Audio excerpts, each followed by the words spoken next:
Hey everybody, Unstable Gamer here, and welcome back to the channel. Today, I want to talk about my man Thoran here in AFK Journey. He is an amazing tank in the game. I got him in beta, fell in love with him. I have him in global as well, and he is just amazing. So this is my guide on Thoran. We're going to talk about his kit, where I feel he's good at, where I feel you should ascend him. So there's a lot to discuss, so let's get into it.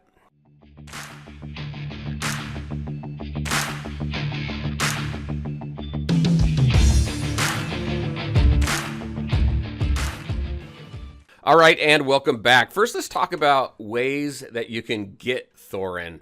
So for pay-to-play players, you can go into the trolley, and there is a welcome bundle right here that gives you a chest to select him in there, so you can get him that way. It does take 2,700 dragon crystals, which is around 100 bucks. So that is the pay-to-play way. Another way to get him pay-to-play is through the travel log here. So up here, right here, once you get up to level 30 for the battle pass here, this is essentially what this is, the Noble Tavern, which goes a very long time. I got 71 days on this thing. But you got this chest here. This chest here has a copy of him as well.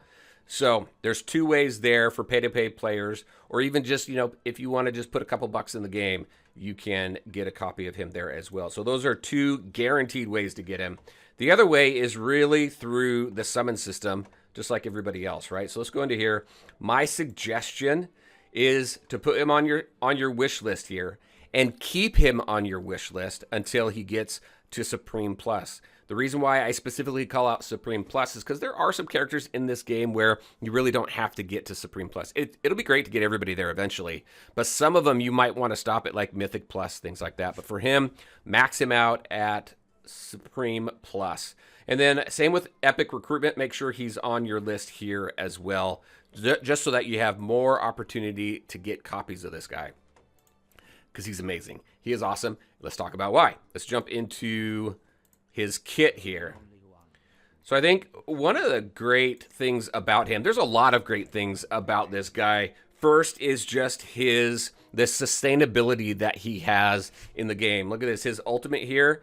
He charges this up, he does some damage and returns multiple damage back to the enemies. When we take a look at the full description here, check this out. He deals 200% damage plus 180% of the damage that he receives while he charges up. This 180% increases as you level this ability up as well, up to 240% of damage reflected back. He's the only tank in the game that has revive, I believe, the only tank in the game that has this type of damage amplification back, which is pretty cool. He also has drain life.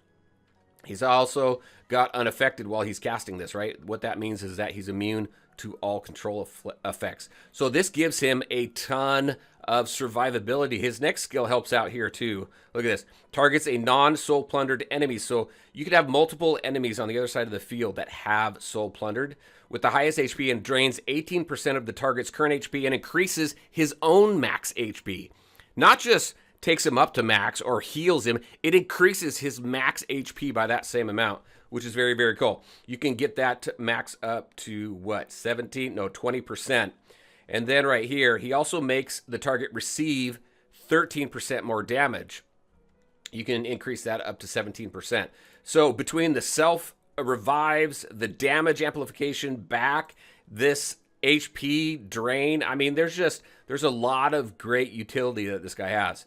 This ability here, Resurrection, this is amazing, right? He's going to die and he's going to come back with 40% health. You can increase that up to 60%. And then at level 4, he gains 500 energy when the skill's triggered. So just a lot of great utility. This kit is amazing. He's definitely overpowered in my opinion. His normal attacks and skills here, increases energy recovery by 24%. You can see that you can continue to increase that as well. His energy recovery is increased by an extra 6% when his resurrection is not triggered. So if he doesn't die, he definitely gets a lot of benefit there. His Mythic Plus, when you unlock his exclusive equipment, this is a really cool ability because it essentially allows him to guard one of his allies, right? So before battle starts, Thoran signs a pact with the ally on the tile behind him, agreeing to take 50% of the damage for this ally until the battle ends, right? When Thoran is defeated, this ally sacrifices 85% of their current HP to save and heal Thoran by 150% of his portion of HP. After that, Thoran no longer takes damage for this ally. This is really, really cool. As you continue to increase this, especially the exclusive equipment up to level 5, the 25% of damage dealt by this ally heals Thoran when the pack exists. So he's getting more help there with his health, which I think is awesome. And then exclusive equipment here, once you get it up to level 10, look at 30%, up to 35% when you get it up to level 15. So again, a lot of survivability here. Supreme Plus, his ultimate drains another 20% of the current HP from all the enemies that still have Soul Plunder. So his kit really is amazing. Again, he's got great survivability. He's got great damage, especially with this here. This AoE damage here is absolutely awesome. You want to make sure to keep him on your wish list. Now, there is a little bit of a downside to him. And the reason why I bring this up is because you're going to notice it when you use him. He can be a little bit squishy. You're going to see his life drop quite a bit. So because of this, one of my suggestions is to make sure that you keep equipment for tanks maxed at all times. You want to take advantage of the additional health and defense that you get from all the gear.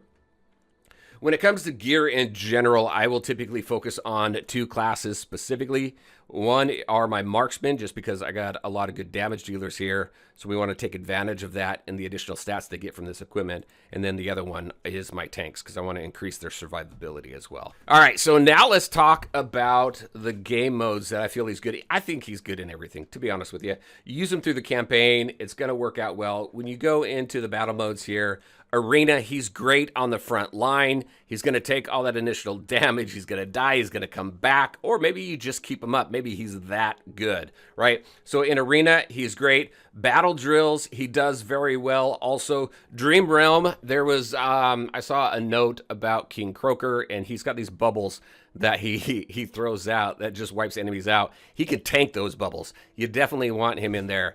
He's going to be on pretty much every single one of your teams. And he's going to do well. All right, everybody, those are my thoughts on Thoran. Very curious. What do you think about this guy? I think he's amazing, but let me know your thoughts as well. All right, everybody, as always, I want to thank you all for taking the time to watch the video. If you liked it, make sure to hit that like button and share your thoughts and questions in the comment section below. Take care, everybody, and we'll talk to you next time.